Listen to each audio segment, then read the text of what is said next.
नमस्कार। मैं प्रशांत मिश्रा। आज आपके बीच हम बहुत सारे ऐसे आजकल हम देख रहे हैं मुद्दे जो चल रहे हैं, ऑनलाइन फ्रॉडिंग और ऑनलाइन तरीके से जो ठगी हो रही है, ऑनलाइन तरीके से जो लिंक भेज करके लोगों को उनकी मान छवि को धूमिल किया जा रहा है। इन सारी कृत्यों पर हम जो है एक नज़र बनाएंगे और इन चीज़ों को समझेंगे और इनके बचावों के बारे में भी जानेंगे। जैसे कि आजकल आप देख रहे हैं ग्रुप में बहुत सारे ऑनलाइन ठगी के जो प्लेटफॉर्म है, पहले हम उस पर चर्चा कर लेते हैं एक एक करके कि ऑनलाइन या इंटरनेट के माध्यम से हमारे साथ किस किस तरीके के फ्रॉड हो रहे हैं और उन फ्रॉड को हम कैसे रोक पाएंगे। आजकल आप देख रहे होंगे, शुरुआत करेंगे हम एआई से, ठीक है, आर्टिफिशियल इंटेलिजेंसी। एआई का अगर प्रयोग हम करें अच्छे तरीके से तो उसके बहुत सारे अच्छे प्रयोग भी हैं, लेकिन उसके दुष्परिणाम भी काफ़ी हैं। लेकिन उन्हें हमें क्या करना होगा, डिटेक्ट हमें करना है। सही और गलत में चुनाव हमें करना है। सही गलत में जब चुनाव हम करेंगे तो हम चीज़ों को डिफाइन कर पाएंगे। जैसे कि अभी आप देख रहे होंगे एआई का प्रयोग आप कर रहे हैं, ध्यान रखें। आजकल वो आपके फ़ोटो को डिटेक्ट करता है और सेम टू सेम आपके फ़ोटो के माध्यम से ही आपकी वीडियो आप जैसा चाहें वैसा, और आपको गाना, आपके फ़ोटो किसी के साथ भी वो शेयर कर सकता है और बना करके वो आपको दे सकता है। एक तरीके से सकारात्मक भी है, लेकिन इसके दुष्परिणाम बहुत तगड़े हैं। इन्हें हमें जानना होगा, अपने तरीके से समझाना होगा इसे। दूसरा, अगर आप देख रहे हैं कि आजकल हम प्राइवेसी नाम की बहुत सारी चीज़ें हैं, लेकिन हम प्राइवेसियों को समझ नहीं पा रहे हैं। व्हाट्सएप पे डीपी लगाते हैं आप, उस पर भी प्राइवेसी लगा सकते हैं आप कि उसका कोई स्क्रीनशॉट ना ले, आपकी डीपी को कोई सेव ना करे, क्योंकि वहाँ से भी अगर आपका फ़ोटो ले करके और उसे जो है कोई भी व्यक्ति यूज करके उसका वीडियो बना करके आपको ब्लैकमेल कर सकता है। और हो रहा है, अभी हमने 1 से 2 केसों को सॉल्व किया है। हमारे ही नज़दीकी लोगों को कॉल आया और उनके वीडियोस वगैरह मतलब बनाए, मतलब फ़ोटो से ही, तो वो देखे तो नहीं, लेकिन वो डराने का, पैसा लेने का उनका अलग अलग मिजाज है, अपने अपने अलग अलग तरीके हैं, उन्हें हमें समझना होगा। बहुत सारे लिंक आते हैं, आप देख रहे होंगे, रेफर एंड अर्न, ठीक है ना।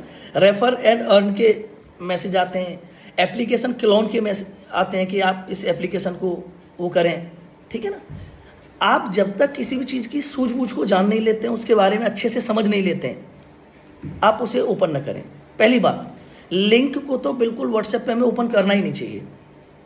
लिंक के माध्यम से न तो कोई भी चीज़ आरसीटी हमें दे रही है, और जब भी अगर दे भी रही है तो हमारे जो भी उच्च अधिकारी हैं वो उस चीज़ के बारे में हमें पहले अवगत कराते हैं और फिर हमें लिंक शेयर करते हैं।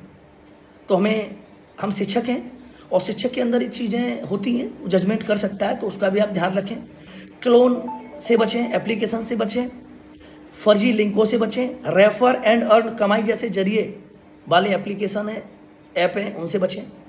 और आप मेन चीज़ है, फ्रॉड से बचने का सबसे अच्छा तरीका है कि शॉर्ट टर्म सफलता पाने की चाह भी न रखें, और लालच, रेफर एंड अर्न, घर बैठे पैसा कमाएं, घर बैठे इतने से इतने हज़ार तक कमाएं। एक बात बताएं, घर बैठे भी अगर कोई कमा रहा है तो उसके लिए भी एक मापदंड होता है, एक क्राइटेरिया होता है। अगर हम ऐसे ही घर बैठे हैं और हमें अगर कोई एक लिंक भेज देता है कि घर बैठे पैसे कमाएं, ये संभव है क्या? नहीं। तो ध्यान रखें, लालच भी बुरी बला है, इससे ही बचना है हमें। और बात आती है अब कि हम इसके लिए क्या क्या हमारे पास, हम इसके लिए सेफ्टी मेजर के आधार पे हम क्या क्या कर सकते हैं। तो सेफ्टी मेजर के आधार पे अगर हम बात करें तो सबसे पहले तो हमें रखना होगा कि जो फर्जी ग्रुप हैं उनसे हमें एग्जिट होना होगा। फर्जी ग्रुपों का कोई लेना देना नहीं, उनसे अलग रहें। और लिमिटेड जो सेव नंबर हैं अपने, उन्हीं को आपकी डीपी दिखे, उन्हीं को आपके स्टेटस देखें, ऐसा प्राइवेसी को आपको सिलेक्शन करना होगा। व्हाट्सएप में प्राइवेसी में जाकर के बहुत सारी चीज़ें हैं, उन्हें सीखें और उन्हें करें, क्योंकि बहुत सारे लोगों ऐसे हैं कि नंबर हमारा सेव नहीं है लेकिन फिर भी वो हमारा व्हाट्सएप स्टेटस देख रहे हैं, क्योंकि उससे भी आजकल स्क्रीनशॉट लेकर के वीडियो बनाई जा रही हैं और स्क्रीनशॉट लिए जा रहे हैं। आजकल कई बार ऐसा होगा कि आप फंस जाएंगे, तो फंसने के बाद आप, पहली बात तो गलती सबसे होती है, ऐसा नहीं है कि गलती हमसे होती है या सबसे हो जाती है। हमें ध्यान रखना है, अगर गलती से गलती हुई है तो हमें डरना नहीं है। और उसको छुपाएं नहीं। कई बार ऐसा है कि गलतियां होती हैं, उन्हें छुपाते हैं और फिर हम एक दूसरी नई गलती करने के लिए तैयार हो जाते हैं। उसको शेयर करें अपने मित्रों से, अपने सहयोगियों से और अपने परिवार के मेंबरों से, और ऐसे लोगों से जहां से आपको सपोर्ट मिल सकता है या आपको सही मार्गदर्शन मिल सकता है, उसका ध्यान रखें। और लास्ट 2 चीज़ और कहूँगा कि बहुत सारे लोग जब मोबाइल रात में हम रखते हैं तो हम नेट को बंद करके रखें, क्योंकि रात भर अगर नेट चालू रहेगा तो हमारे मोबाइल के साथ कुछ भी अनहोनी होती रहेगी।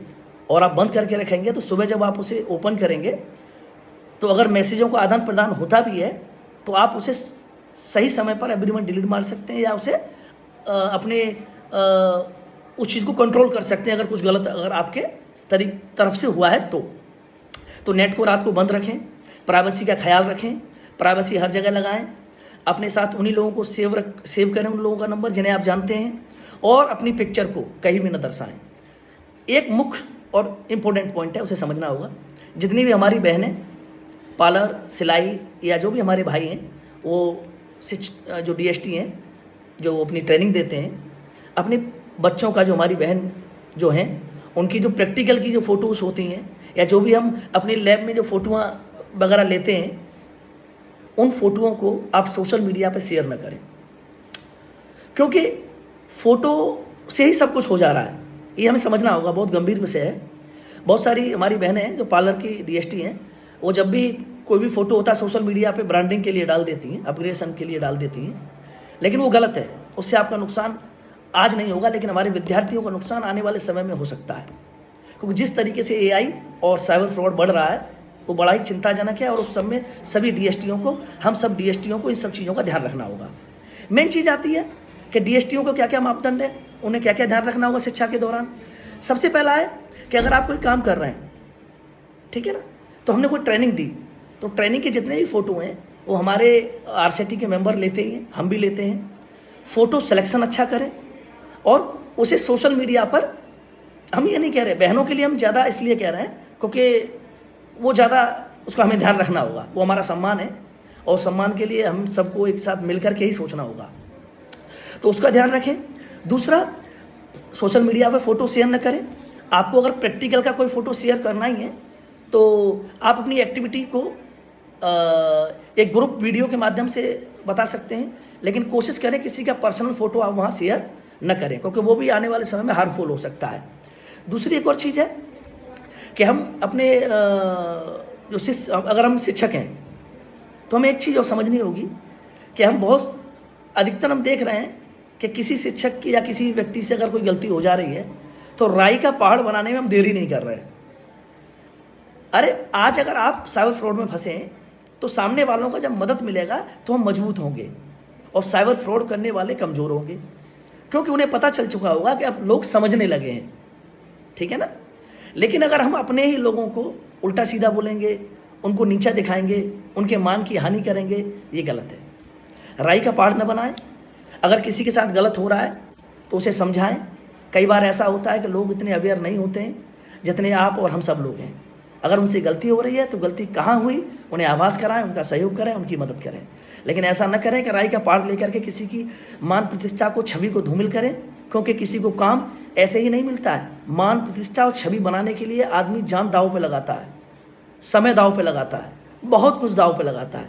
उसे ऐसे ही धूमिल न करें, क्योंकि जब हम ऐसा काम कर रहे होते हैं तो हम ये भूल जाते हैं कि हम किसी का कितना नुकसान कर रहे हैं। तो आप सभी से मेरा विनम्र निवेदन है हाथ जोड़ करके कि राई का पहाड़ न बनाएं, लोगों की मदद करें और अपने विद्यार्थियों को भी इस पाठ को पढ़ाएं कि हम साइबर फ्रॉड से कैसे बचें, साइबर क्राइम से कैसे बचें और लालच से बचें। आपका अपना प्रिय मित्र प्रशांत मिश्रा।